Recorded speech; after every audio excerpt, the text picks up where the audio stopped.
రాల్ వీళ్ళదేదో నిన్నేదో మాట్లాడారు, నాకు నవ్వు వచ్చింది. 500 కోట్లు ప్యాలెస్ కి పెట్టుకున్నాడు, మరి ఆ ప్యాలెస్ ఇచ్చేసేయండి ఆయనకి, ఆయనదే కదా ప్యాలెస్, ఇచ్చేయండి. దాన్ని అమ్మేస్తే కూడా 7,000 కోట్ల రూపాయలు వస్తుంది నాకు తెలిసి శుభ్రంగా. ఆ 1000 కోట్లతో తీసుకెళ్లి పెట్టండి. ఇంకోటి, ఇవాళ రోజున మీరు అప్పులు చేయట్లేదా? ఎన్ని చేయట్లేదు? లేదు, ఇప్పుడు 4.5 ఎకరాలు విజయవాడలో ఆర్టీసీది ఉంది, అది అమ్ము 400-500 కోట్లు వస్తుంది.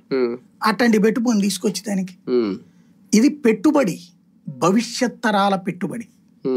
ఎప్పుడో కట్టిన బ్రిటిష్ వాళ్ళ టైంలో కట్టినటువంటి గుంటూరు మెడికల్ కళాశాల ఎన్ని దశాబ్దాలుగా పనిచేస్తుంది, ఎంతమంది డాక్టర్లను సృష్టించింది, దేశ విదేశాల్లో ఎంత జనరేట్ చేశారు ఈ డాక్టర్లు, ఎన్ని జీవితాలు కాపాడు ఉంటారు. అంటే ఒక గవర్నమెంట్ మెడికల్ కళాశాల ఇంపాక్ట్. ఇప్పుడు రేపు ఇదంతే కదా, రాబోయే దశాబ్దాలు, రాబోయే శతాబ్దాలు నడిపేటటువంటి వ్యవస్థ కదా.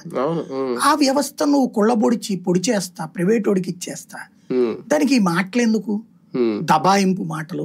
అదేమంటే ఇంతే పూర్తయిందంటే, మరి టిట్కో ఇళ్ళు పూర్తి చేయలేదు అని ఎందుకు గొడవ పడతావు నువ్వు? రాజధానిలో బిల్డింగ్లు పూర్తి చేయలేదని ఎందుకు గొడవ పడతావు నువ్వు? డబ్బులు లేవు వాటికి కూడా. ఇప్పుడు ఇది 8,000 కోట్లకి అతను 1,500 కోట్లు కట్టాడు, 2,000 కోట్లు కట్టాడు. హట్కో లోన్ ఇస్తుంది దానికి కావాలంటే. అదే నీ అమరావతికి ఏమిస్తుంది లోను? ఇప్పుడు కదా ఓకే అయింది. అంతకు ముందు మరి ఏ డబ్బులు లేకుండా నువ్వు 4 లక్షల కోట్లకి ఎట్లా ప్లాన్ చేసుకుని దిగావు? 4 లక్షల కోట్ల ప్లాన్ చేసుకుని దిగినటువంటి వాడు నువ్వు 8,000 కోట్లు దీనికి ఖర్చు పెట్టలేవా? కంపారిజన్ వస్తుంది అన్నది కూడా ఆలోచించట్లేదు. జగన్మోహన్ రెడ్డి ఒక రకంగా ఉత్తరాంధ్ర పర్యటన తర్వాత మిగిలిన కాలేజీలు, మెడికల్ కాలేజీల చుట్టూ ఇలాంటి దీక్షలే కనుక ప్రారంభిస్తే, ఓకే అది చేస్తారు లేదా అఫీషియల్గా అయితే అనౌన్స్ చేయలేదు కాబట్టి, చేస్తే కనుక ప్రభుత్వం ఒక అడుగు వెనక్కి వేయాల్సి వస్తుందా?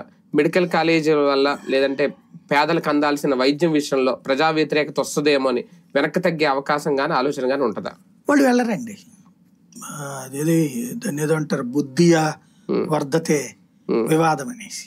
వీళ్ళ బుద్ధిలో ఆ వివాదం సృష్టించుకోవడం. అంటే మరి P4 విషయంలో ఓకే తగ్గారని నేను అన్నగాని కొంత సైలెంట్ అయ్యారు. ఎంతకు ముందు అంత హడావుడి ఇప్పుడు లేదు. జనం రాక సైలెంట్ ఎందుకు అయ్యారు అంటే, లేకపోతే చాలా హడావుడి చేశారు కదా ముందు, ఇంకా P4 తోనే ప్రపంచం అన్నారు. స్పాన్సర్షిప్ చేసేవాడు రాక వచ్చి ఇప్పుడు స్పాన్సర్స్ ఎగబడిపోయి